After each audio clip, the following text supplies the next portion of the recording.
Bismillahirrahmanirrahim. Assalamu alaikum, my dear students. How are you? I hope that you are fine. So, dear students, today we are going to start a new chapter. Chapter number 3. This is about variation. ये variation का chapter है. 10th class mathematics chapter number 3 variation. तो आज हम इसे start कर रहे हैं. तो dear students, variation में आपने पढ़ा होगा direct variation, inverse variation, joint variation नाम सुने होंगे, उनको हम देखेंगे. लेकिन उससे पहले इस चैप्टर में हम रेशो प्रोपोर्शन के कॉन्सेप्ट को सीखेंगे कि रेशो प्रोपोर्शन का कॉन्सेप्ट क्या है. तो लेट्स स्टार्ट चैप्टर नंबर 3. तो हमारी पहली जो आज की डेफिनेशन है ये रेशो के बारे में है. तो रेशो की डेफिनेशन मैं बोर्ड पे लिख रहा हूँ, तो आप लोग देखें. आ रिलेशन, एक ताल्लुक है जी, ये आ relation between the two quantities, relation between the two quantities of the same kind, same kind से मुराद है जिनके यूनिट सेम हो, एक जैसी हो. मतलब एक क्वांटिटी का यूनिट मीटर है, दूसरी का भी मीटर हो. एक क्वांटिटी का यूनिट किलोग्राम, दूसरी का भी किलोग्राम हो. सेम यूनिट से मुराद same kind. A relation between the two quantities of same kind is called ratio. तो उसे हम क्या बोलेंगे? रेशो बोलेंगे. तो ये रेशो की डेफिनेशन होगी. अब एग्जांपल ले लेते हैं, ठीक है. If A and B, A और B are two quantities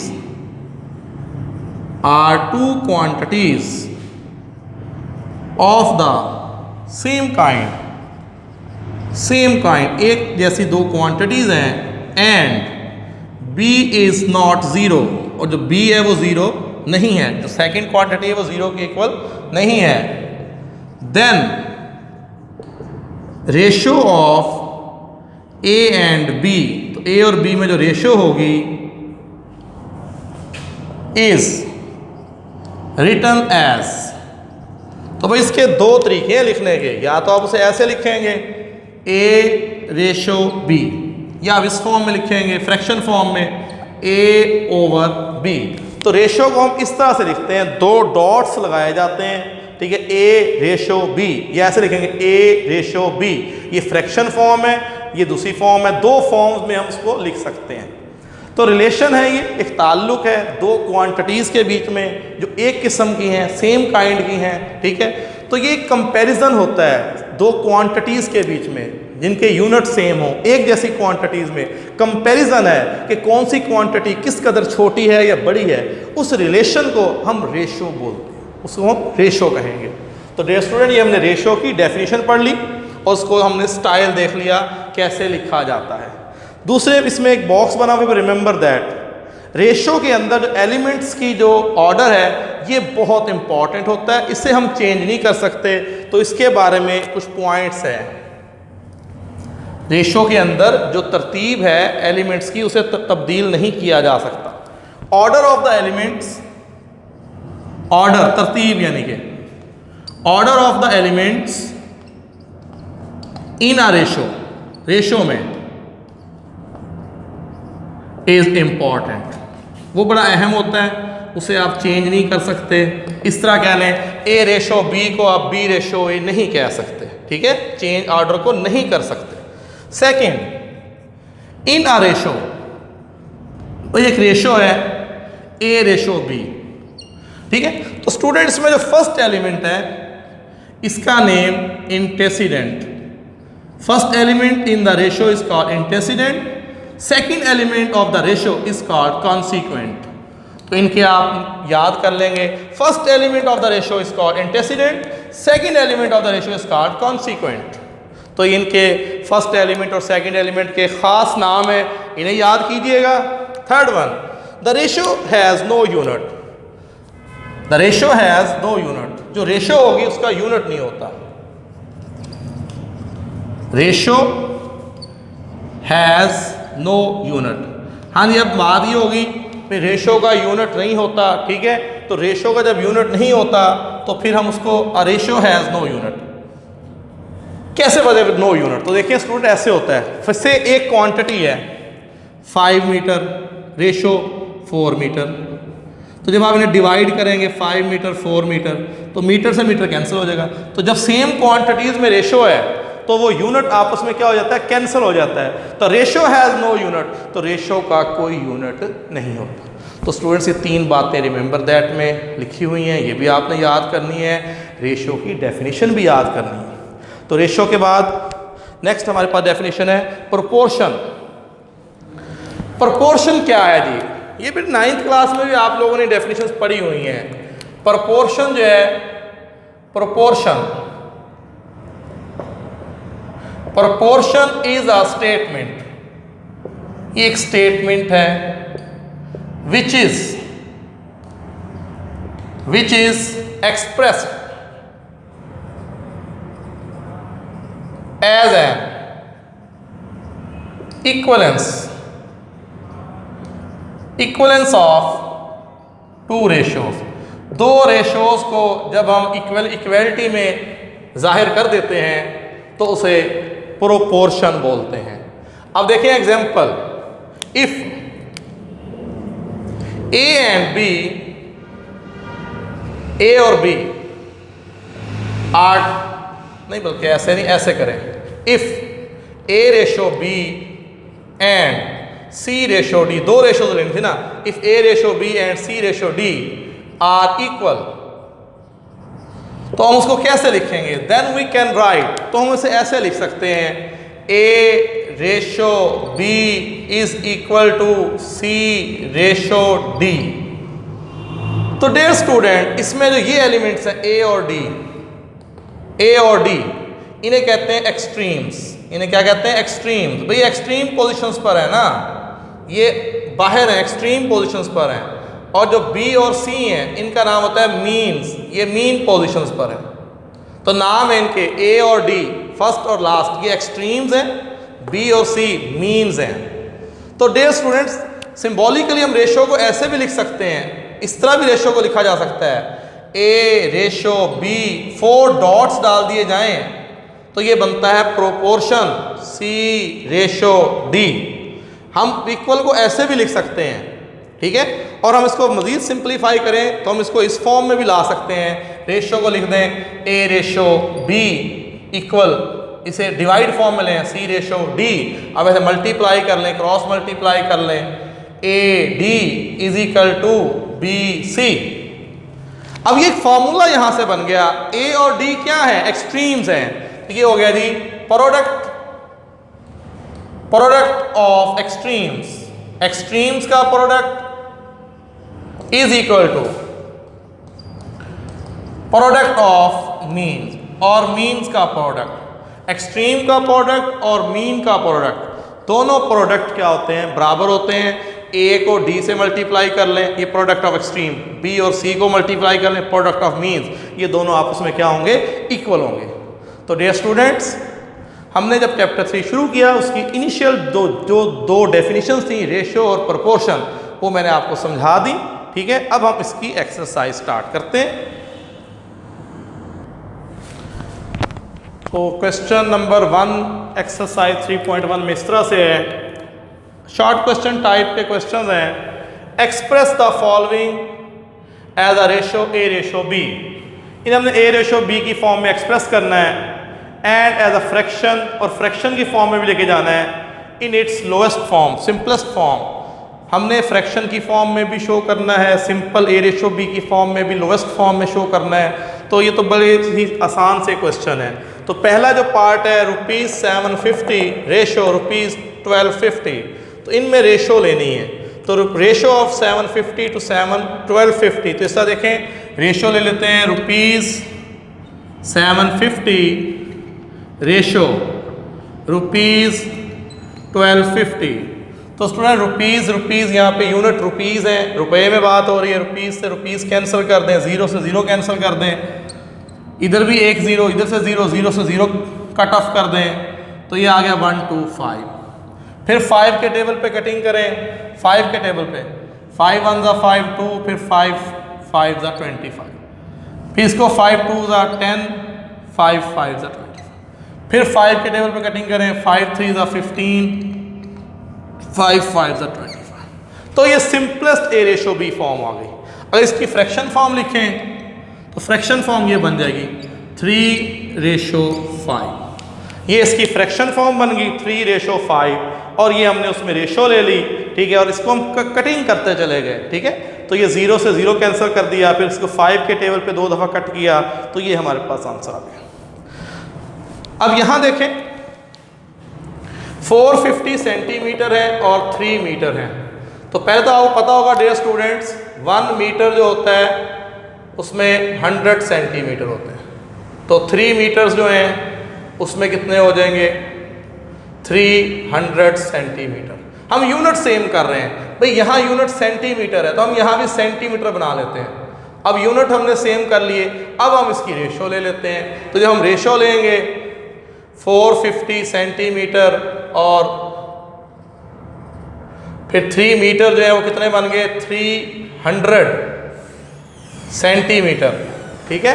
तो हम इसमें अब रेशो ले रहे हैं, तो हम रेशो ले रहे हैं ratio of 450 centimetre to 3 metre. तो 3 मीटर को हम क्या लिख सकते हैं 300 सेंटीमीटर। तो ये हम रेशो ले रहे हैं इन दोनों में। अब फिर वही बात, सेंटीमीटर से सेंटीमीटर कैंसिल कर दें, 1 0 से 1 0 कैंसिल कर दें। यहाँ 45 रेशो यहाँ पे आ गया 30, यहाँ पे आ गया 30। अब देखें किसी टेबल पे इसकी कटिंग करें तो 3 पे कर लें, 3 1 ज़ा 3, 3 5 ज़ा 15 और ये 3 1 और 0। फिर 3 पे कर लें, 3 5 ज़ा 15, नहीं 3 पे नहीं होगा, 5 पे 5 5 3 ज़ा 15 और 5 2 ज़ा 10।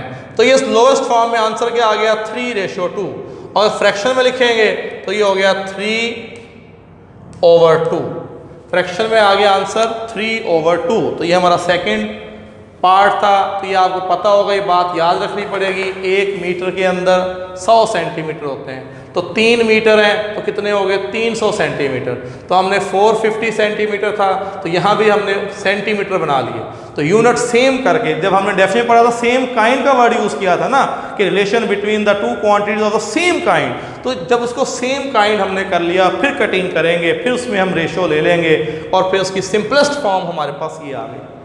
अब यहाँ देखें स्टूडेंट्स, अब यहाँ किलोग्राम है, ये किलोग्राम भी है और ग्राम भी है, तो इनको चेंज कर लेते हैं। तो देखें 4 kg एक क्वांटिटी है, तो आप छोटी क्वांटिटी ग्राम है, आप इसे ग्राम्स में कन्वर्ट कर लें।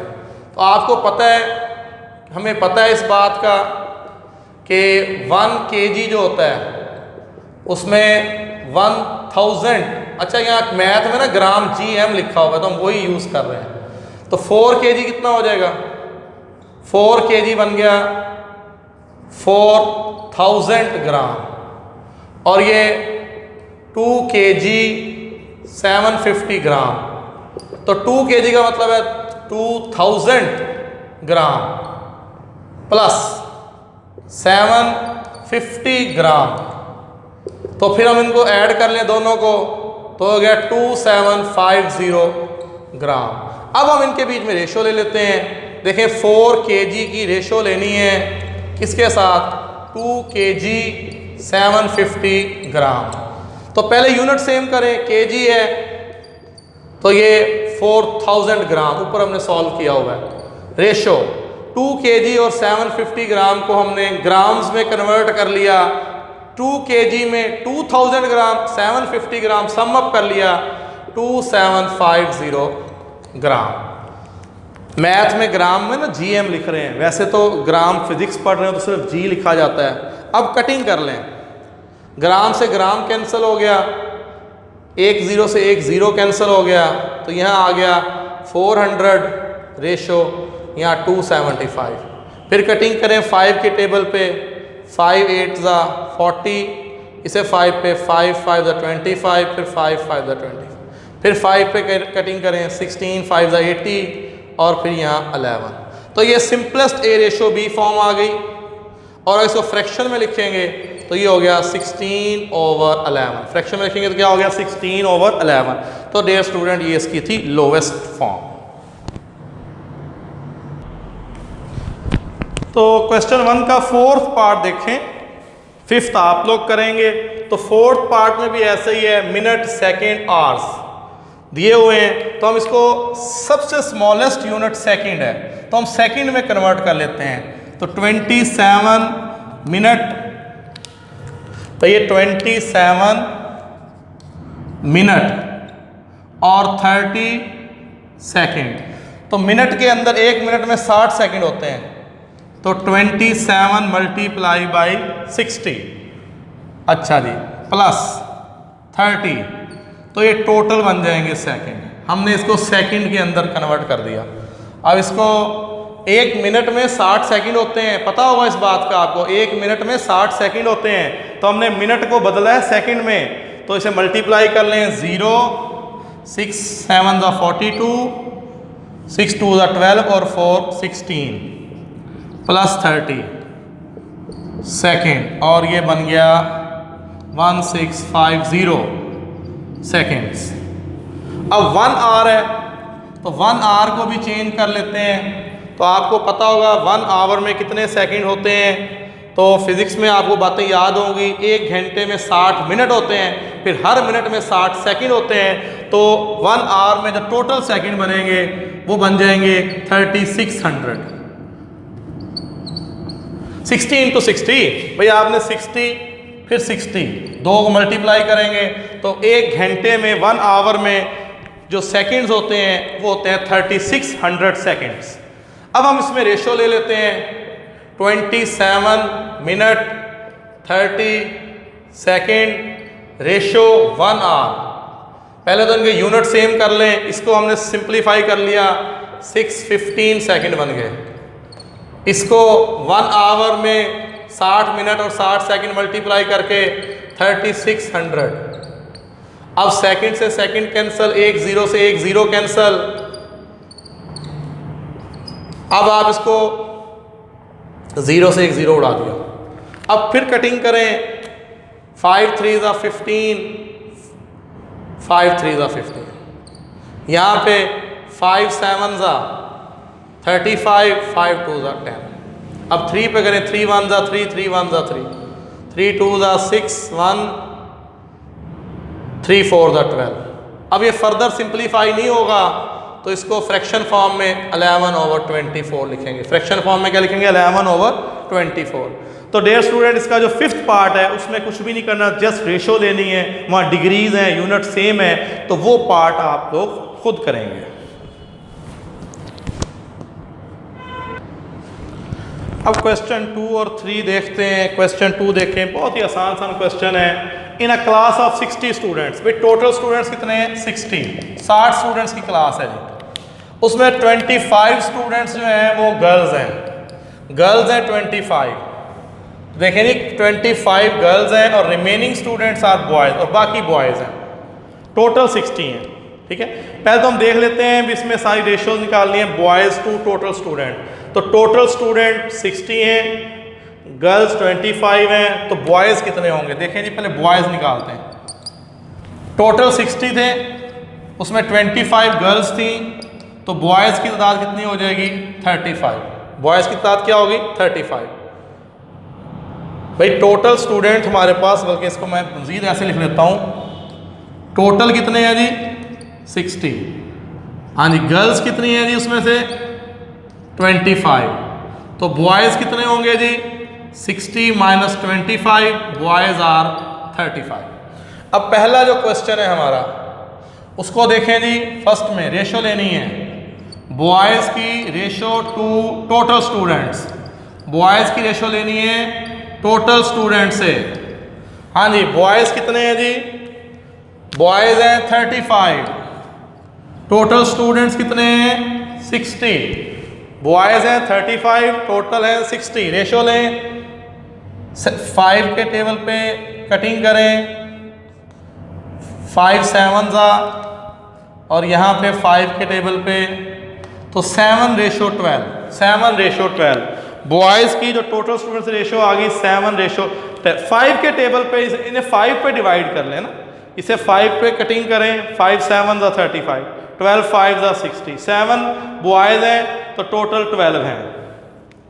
अब सेकंड में देखें बॉयज की गर्ल्स से रेशो निकालनी है, तो बॉयज रेशो गर्ल्स, हाँ जी बॉयज कितने हैं भाई, क्वेश्चन में आपने पढ़ा हुआ है टोटल 60 स्टूडेंट्स हैं, 25 स्टूडेंट्स गर्ल्स हैं, रिमेनिंग स्टूडेंट बॉयज हैं, तो बॉयज हैं 35 और गर्ल्स हैं 25, रेशो ले लें 7 और यहाँ पे 5 के टेबल पे कटेंगे 7 और यहाँ पे आ गया 5, तो 7 लड़के हैं तो 5 लड़कियां हैं, 7 बॉयज हैं तो 5 गर्ल्स हैं, तो उनकी रेशो आ गई। तो बहुत ही सादा सा क्वेश्चन था। अब क्वेश्चन नंबर 3 देखें, बहुत दफ़ा बोर्ड में आया है ये शॉर्ट क्वेश्चन फॉर्म में, शॉर्ट क्वेश्चन में कई दफ़ा ये बोर्ड में आया है। तो 3 into 4x minus 5y 2x minus 7y find the ratio x ratio y, x ratio y हमने मालूम करना है। तो डियर स्टूडेंट्स देखें, हमें गिवन है जी 3 इंटू 4x माइनस 5y, पहले ब्रैकेट्स ओपन करें, 3 4 ज़ा 12x, 3 5 ज़ा 15y, 2x माइनस 7y, ठीक है। अब x की टर्म्स एक तरफ कर लें, y की टर्म्स एक तरफ कर लें, 12x माइनस 2x, y इधर ले आए माइनस 7y प्लस 15y। हाँ जी स्टूडेंट देखें, x की टर्म्स एक तरफ कर ली, y की टर्म्स एक तरफ कर ली। अब 12x में से 2x माइनस करें 10x, 15y प्लस है, 7y माइनस के हैं तो आंसर आएगा 8y, ठीक है जी। अब हमने x रेशो y निकालना है ना, तो y इधर ले आए 10 उधर ले जाएं, y इधर मल्टीप्लाई इधर आगे डिवाइड, ये 10 इधर ले आए 8/10। अब x रेशो y, इसको 2 पे कटिंग कर लें, 2 के टेबल पे 2 4 ज़ा 8 2 5 ज़ा 10, तो स्टूडेंट को इसको हम ऐसे लिख लेते हैं x रेशो y 4 रेशो 5। तो हमने x रेशो y मालूम करनी थी, x रेशो y का आंसर आ गया 4 रेशो 5। तो स्टूडेंट आपने देखा सिंपल सा क्वेश्चन था, बहुत इंपॉर्टेंट शॉर्ट क्वेश्चन है ये। पहले ब्रैकेट ओपन की, 3 4 ज़ा 12 3 5 ज़ा 15, फिर x की टर्म्स एक तरफ गई, इक्वल की, एक साइड पर x की टर्म्स की, y की टर्म्स एक साइड पर कर दी। अब 12x में से 2x माइनस किया 10x, 15y प्लस के थे 7y माइनस के थे, 15 में से 7y सब्ट्रैक्ट किए 8y प्लस में आ गया। फिर x रेशो y निकालना है, इधर y से डिवाइड कर दें, इधर 10 से डिवाइड कर दें, ये 10 उधर चला गया डिवाइड, वो इधर आ गया। फिर x रेशो y बनाना था तो इसको सिंप्लीफाई किया 4/5, तो x रेशो y का आंसर आ गया 4 रेशो 5। अब नेक्स्ट क्वेश्चन जी, question number 4, find the value of p, p की वैल्यू फाइंड करनी है। इफ द रेशोज, एक ये रेशो है और एक ये रेशो है, ratios are equal, ratios equal given है, find the value of p। तो सॉल्यूशन में देखें जी, गिवन दैट दो रेशोज इक्वल दी हुई हैं, 2p plus 5 ratio 3p plus 4 is equal to 3 ratio 4। दो रेशोज में इक्वलिटी गिवन है, एक रेशो ये थी एक रेशो ये थी, हमने उसको इक्वल रख लिया। अब वही हमने शुरू में फार्मूला पढ़ा था, प्रोडक्ट ऑफ एक्सट्रीम, याद होगा आपको, product of extremes is equal to product of means, वो अप्लाई करते हैं। तो देखें ये और ये एक्सट्रीम है, इन्हें मल्टीप्लाई कर दें, ये और ये एक्सट्रीम है, ये निशान आपके नहीं लगाना है, तो इन्हें मल्टीप्लाई करें, 4 को मल्टीप्लाई करें 2p प्लस 5 और 3 को मल्टीप्लाई करें 3p प्लस 4 से। अब ब्रैकेट्स ओपन करें, 4 2 ज़ा 8p, 4 5 ज़ा 20, 3 3 ज़ा 9p, 3 4 ज़ा 12। अब p वाली टर्म एक तरफ करें, 8p माइनस 9p, 20 उधर ले जाएं, 12 माइनस 20, p वाली टर्म एक तरफ, कांस्टेंट एक तरफ, 9p इधर आ गया, 20 उधर चला गया, माइनस हो गया, minus 9p plus 8p minus p, एक p, तो यहाँ माइनस 8, 20 में से 12 निकाल दिए 8, तो माइनस से माइनस कैंसिल हो गया, तो p की वैल्यू क्या आ गई 8, तो p की वैल्यू हमारे पास 8 आ गई।